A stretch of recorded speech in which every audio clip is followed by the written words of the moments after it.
దేవునికి స్తోత్రం. హల్లెలూయా. మరి ప్రభునందు ప్రియ దేవుని బిడ్డలకు ప్రభు యేసుక్రీస్తు నామములో శుభాభివందనాలు తెలియజేస్తున్నాము. పునరుద్ధాన దినములో ఈ రీతిగా ప్రభువును ఆరాధించడానికి ప్రభు మనకిచ్చిన సమయాన్ని బట్టి దేవునికి స్తుతులు చెల్లిద్దాం.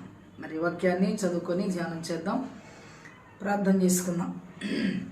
వాక్యం చదువుదాం. ముందుగా కొలసీలకు రాసిన పత్రిక 4వ అధ్యాయము, కొలసీలకు రాసిన పత్రిక 3వ అధ్యాయము 12వ వచనాన్ని మనం చదువుకుందాము. కాగా దేవుని చేత ఏర్పరచబడిన వారును పరిశుద్ధులను ప్రియులైన వారికి తగినట్లు మీరు జాలిగల మనస్సును, దయాళత్వమును, వినయమును, సాత్వికమును, దీర్ఘశాంతమును ధరించుకొనుడి. చిన్న ప్రార్థన చేసుకున్నాం. పరిశుద్ధ తండ్రి, మహోన్నతుడా, మీకు స్తుతులు నాయన.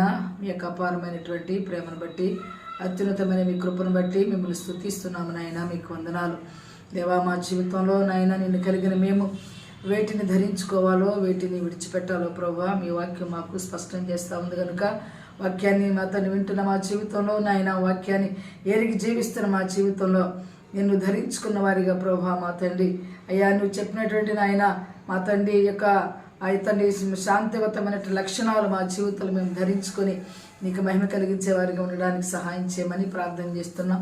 చదవబడిన వాక్య భాగాన్ని మీరు మా కొరకు దీవించి ఆశీర్వదించయ్యా. మీ వాక్యం ద్వారా మమ్మల్ని బలపరచండి నాయన. మీ వాక్యం బ్రతికించేది, మీ వాక్యం శక్తినిచ్చేది, మీ వాక్యం ఆదరించేది, మీ వాక్యము ధైర్యపరిచేది ప్రభువా. ఆ నీ వాక్కుల ద్వారా మా తండ్రి మీరు మమ్మల్ని బలపరచండి నాయన. మీకు స్తోత్రాలు చెల్లిస్తున్నాం అయ్యా.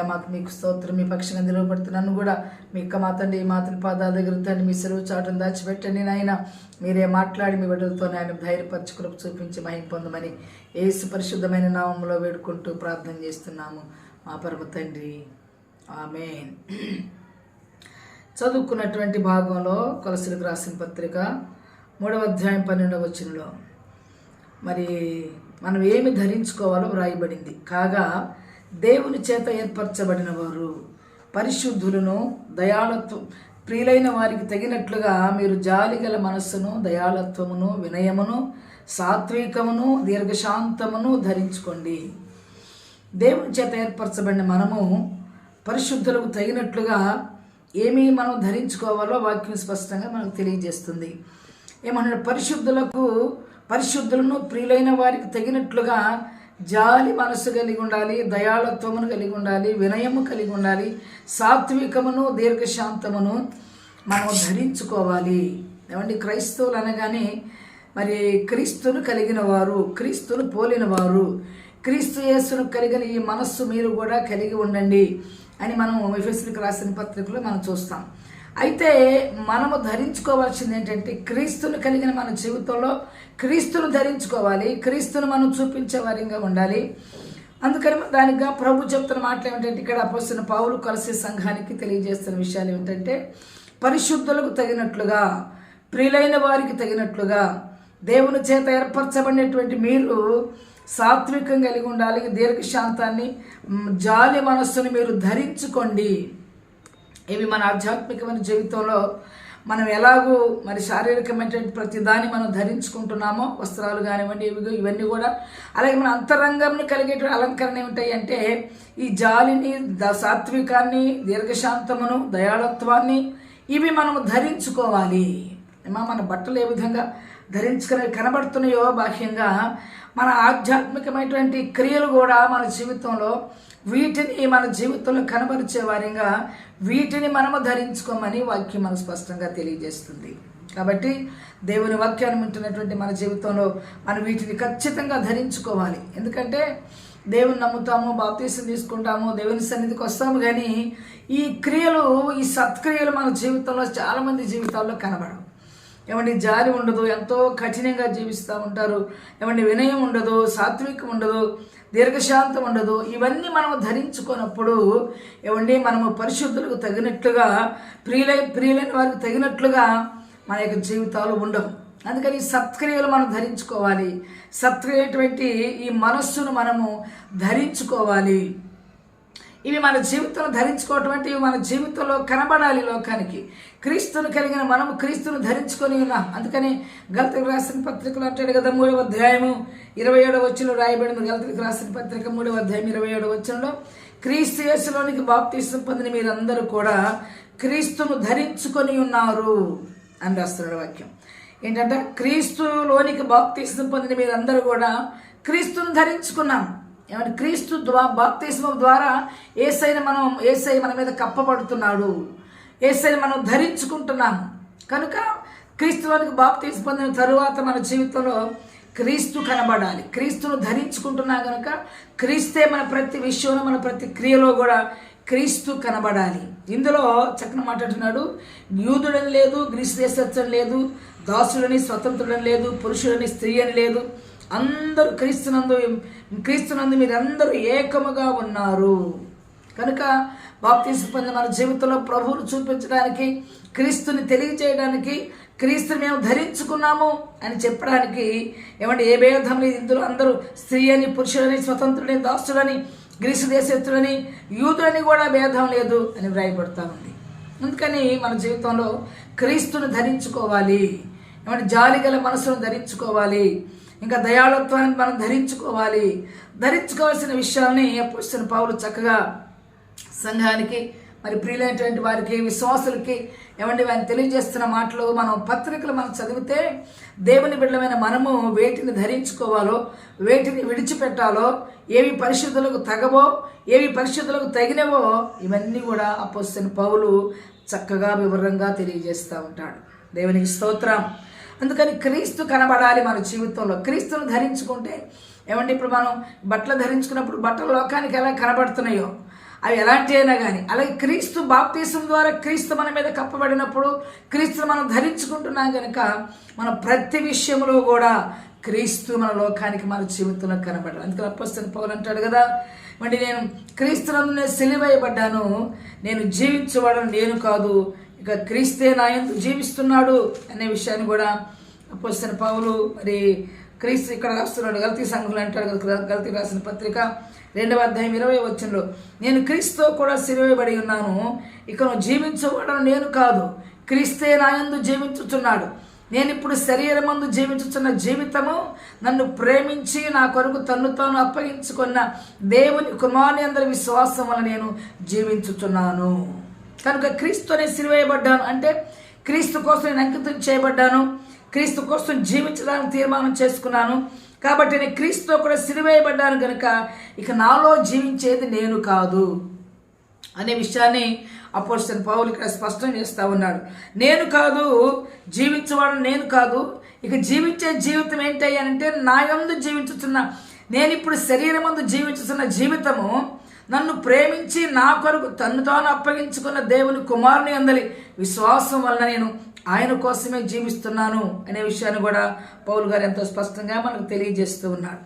కనుక మనము క్రీస్తు కోసం క్రీస్తును ధరించుకోవడం, బాప్తిసం ద్వారా క్రీస్తును ధరించుకుంటున్నాము కనుక క్రీస్తు మన జీవితంలో కనబడాలి.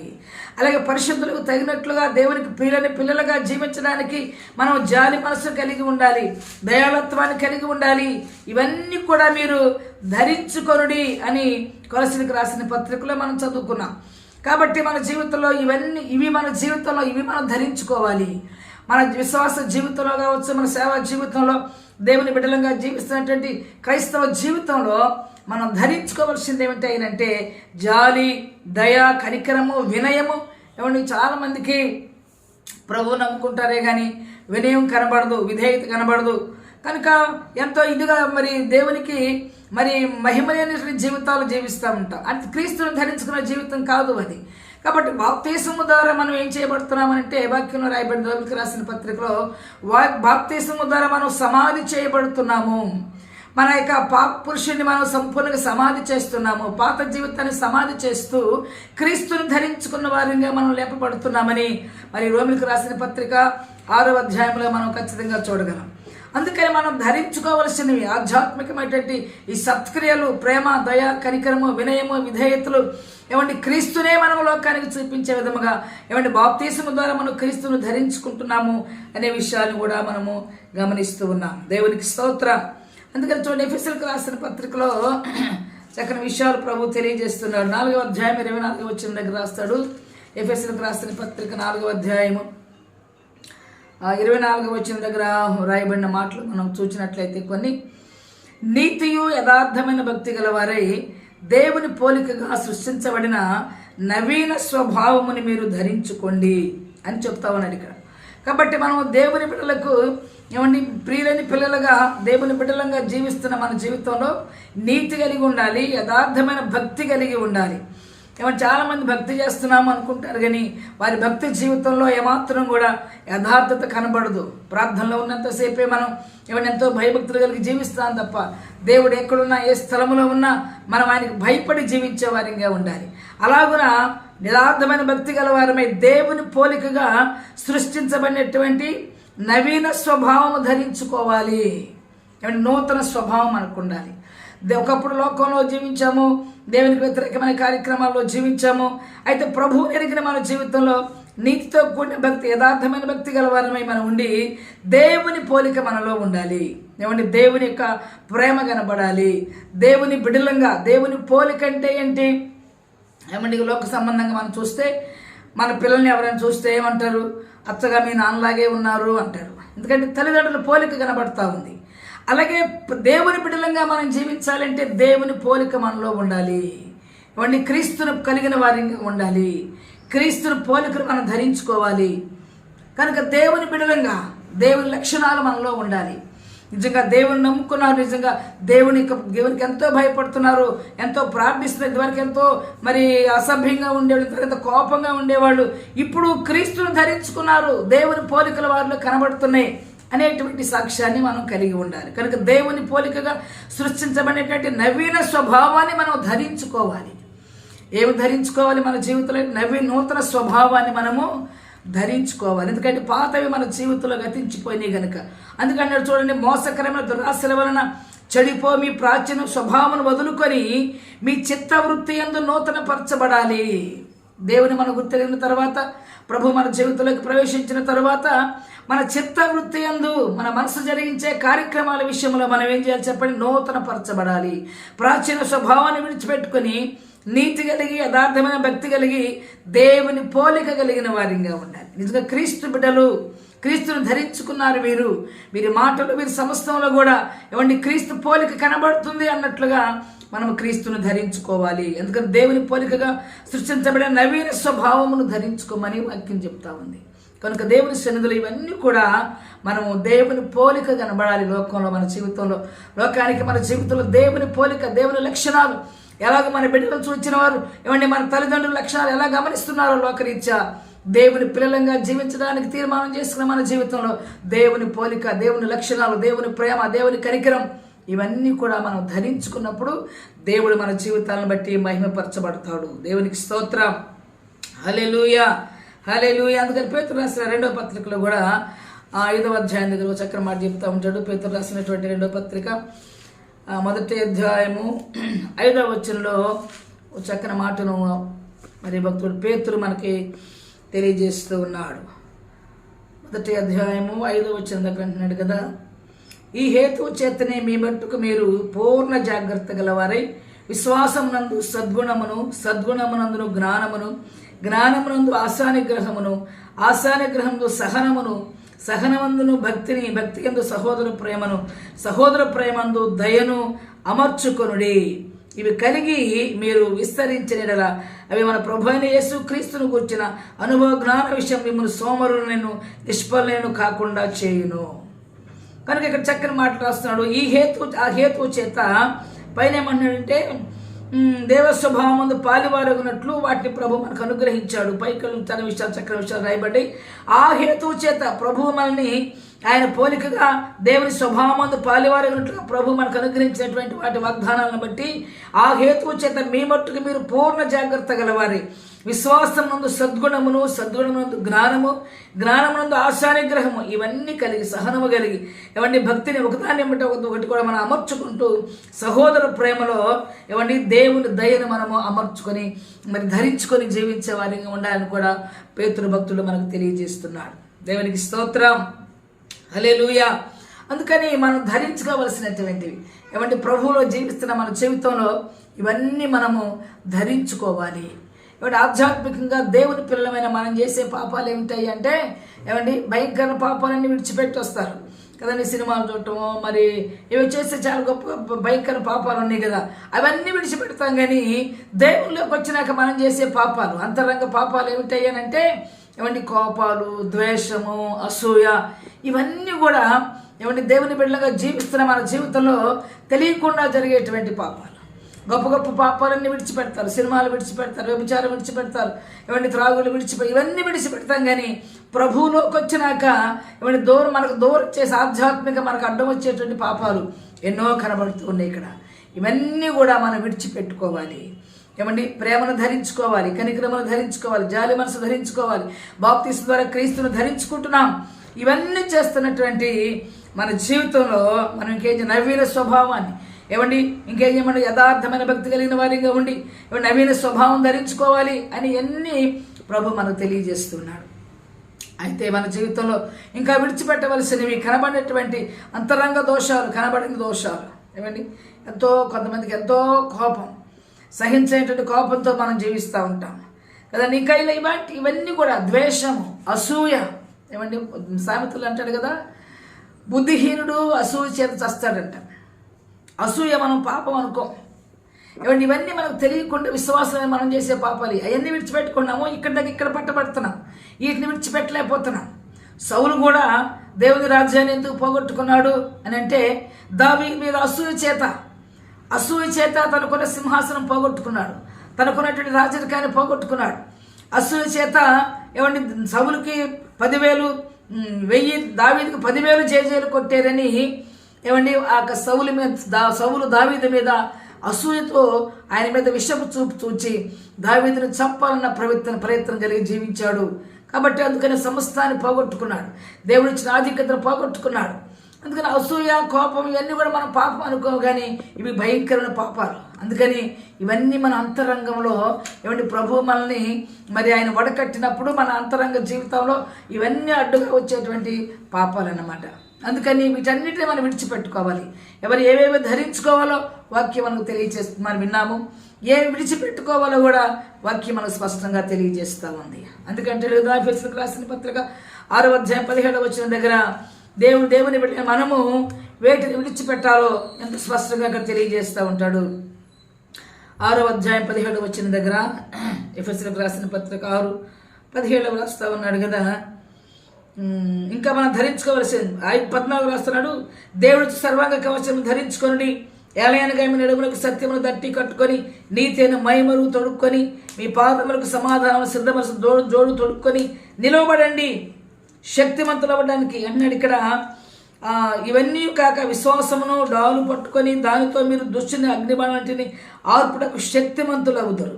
ఇవన్నీ కూడా మరియు రక్షణ శిరస్సానమును దేవుని ఖడ్గమును ఆత్మ ఖడ్గమును ధరించుకొనుడి. ఎందుకంటే ఈ పోరాటము సాతాను ద్వారా ఏమంటే మనం పోరాడుతున్నాం కాబట్టి పైన వస్తున్నాడు. ఈ లోకనాథులతోనూ ఏమైనా ప్రస్తుత అంధకార సంబంధంలో లోకనాథులతో ఆకాశ సంబంధం దురాత్మ సమూహములతో మనం పోరాడుతున్నాం కనుక అవి కనబడవు. ఈ దురాత్మ సమూహం మనకు కనబడదు కాబట్టి వాటన్నిటిని మనం జయించడానికి విశ్వాసం అనే మనం డాలు మనం పట్టుకోవాలి. ఏమంటే రక్షణ అనేటువంటి శిరస్త్రాన్ని మనం ధరించుకోమని వాక్యం స్పష్టంగా తెలియజేస్తా ఉంది. కనుక మన జీవితంలో ధరించుకోవలసిన వాటిని మనం గుర్తుపెట్టుకోవాలి, విడిచిపెట్టవలసిన వాటిని దేవునికి దూరం చేసే అవిధేయతలు ఎవరికి కనబడే అవిధేయతలు ఎన్నో ఉన్నాయి, వాటన్నిటిని కూడా మనం విడిచిపెట్టుకోవాలి. కోపము భయంకరమైన పాపం. అందుకని ఏమండి వాక్యం లోకోక్తి మాకుతుంది, ఏమంటే శత్రువు ఎవరైతే మన కోపమే మనకు శత్రువు. శత్రువు ఎక్కడో లేడు, మన శరీరంలోనే. ఈ శరీరమే మనకు శత్రువు. కాబట్టి కోపంతో ఏమంటే ఎన్నో మరి అవాంఛనీయ కార్యాలు జరుగుతూ ఉన్నాయి ఈ దినాల్లో. అందుకని కోపం మనం విడిచిపెట్టుకోవాలి. ఇక్కడ మన దుష్టిని మనం జయించడానికి ఏం చేయమని రాయబడింది, ఇక్కడ ధరించుకోవాల్సిన విషయాలు చాలా ఇచ్చాడు ఆయన. మీరు అపవాది తంత్రములను ఎదిరించడానికి శక్తిమంతున్నట్లు దేవుడి సర్వాంగ కవచం ధరించుకొనుడి. ఇవన్నీ కూడా ఆధ్యాత్మికంగా మనం దేవుని సన్నిధిలో ప్రార్థన చేస్తూ రక్షణ శిరస్త్రాణాన్ని ఇవన్నీ విశ్వాసమైన డాలుని శత్రును జయించడానికి యెహోవాకు సంబంధమైనటువంటి ఇవన్నీ డాలు ఖడ్గం ఇవన్నీ కనబడుతున్నాయి. ఇవి మన శారీరకమైన విషయాల్లో పట్టుకునేవి కాదు, కానీ డాలుకు సాదృశ్యమైనటువంటి విశ్వాసం. ఏమంటే శత్రువు వస్తున్నప్పుడు డాలు అడ్డం పెడతాము, ఒక రౌండ్గా ఉంటుంది, పెద్దగా దాన్ని అడ్డం పెడతాం. కానీ అది కాకుండా మన విశ్వాసాన్ని మనం అడ్డం పెట్టి పోరాడాలి శత్రువుతో. ఇవన్నీ కూడా ఆధ్యాత్మికంగా మనము ధరించుకోవాల్సిన విషయాలు అని అపోస్తలుడైన పౌలు ఈ విషయాలన్నీ మనం జ్ఞాపకం చేస్తూ ఉన్నాడు. కాబట్టి దేవుని పిల్లలమైన మనము ఈ యొక్క చివరి దినాల్లో, అంచె దినాల్లో ఏమంటే మనకు తెలియనటువంటి ఈ అంతరంగ పాపాలు, దేవునికి మనకు ఎడబాటు కలిగించేటువంటి ఈ ద్వేషము, అసూయ, కోపము ఇవన్నీ కూడా విడిచిపెట్టుకొని కనికరమును, దయను ఇవన్నీ కూడా మనము ఏమంటే దేవుని సన్నిధిలో మనం అమర్చుకోవాలి. క్రీస్తు ద్వారా బాప్తిసం పొందిన మనందరం కూడా క్రీస్తును ధరించుకొని క్రీస్తుని లోకానికి మనము చూపించే వారిగా ఉండాలని చెప్పి వాక్యం స్పష్టంగా తెలియజేస్తుంది. కనుక దేవుని బిడ్డలుగా జీవిస్తున్న మనలో క్రీస్తు మాత్రమే లోకానికి కనబడాలి. మనకి ఏమండి అనేక ఐశ్వర్యాలు, ఘనతలు, లేకపోతే లోకంలో గొప్ప స్థితి మనకు లేకపోయినప్పటికీ కూడా ప్రభు క్రీస్తు ద్వారా ఏమంటే బాప్తిసం ద్వారా ప్రభువును మనం ధరించుకున్నాం కనుక మన క్రియల ద్వారా, మన జీవిత విధానం ద్వారా మనము క్రీస్తుని లోకానికి తెలియజేసేవారిగా ఉండాలి. ఇలాంటి ధరించుకుందాము. దేవునికి ఇష్టమైన కార్యాలను విడిచిపెట్టుకుందాం. అలాగే ప్రభువుల బలవంతులుగా ముందుకు సాగిపోవటానికి ప్రభు కృప దయచేయునుగాక. ఆమేన్. చిన్న ప్రార్థన. పరిశుద్ధ తండ్రి, మహోన్నతుడా, మీ స్తోత్రం. ఇంతవరకు నాయన మీ వాక్యం ద్వారా మాతో మాట్లాడారు ప్రభువా. మేమేమి ధరించుకోవాలో, ఏటిని విడిచిపెట్టాలో, మేము ధరించుకోవాల్సిన విషయాలు ఎన్నో మాకు చూపించారు. జాలి, దయ, కనికరమ, వినయమ, విధేయతలు ప్రభువా. క్రీస్తు యేసు ద్వారా బాప్తిసం పొందిన మేము క్రీస్తును ధరించుకోమని మీరు తెలియజేస్తున్నారు ప్రభువా. మీకు వందనాలు దేవా. మీకు స్తోత్రం. ఇలా ఆ రీతిగా మేమన్నీ ధరించుకొని మీకు ఇష్టమైన కార్యాలను మేము విడిచిపెట్టుకుని ప్రభువా నీ మహిమార్థమై ఈ లోకంలో మేము నీకు జ్యోతులుగా, నీకు పరిమళ వాసనగా జీవించడానికి కృపను అనుగ్రహించండి ప్రభువా. మీకు వందనాలు, స్తోత్రాలు చెల్లించుకుంటున్నాం తండ్రి. ఏ విధమైన వాక్యం ప్రతి బిడ్డ జీవితంలో ఫలింపు చేసి మీరు ఆశీర్వదించి మహిమ పొందుకునమని యేసు పరిశుద్ధమైన నామములో వేడుకుంటూ ప్రార్థన చేస్తున్నామా పరమ తండ్రి. ఆమేన్, ఆమేన్, ఆమేన్.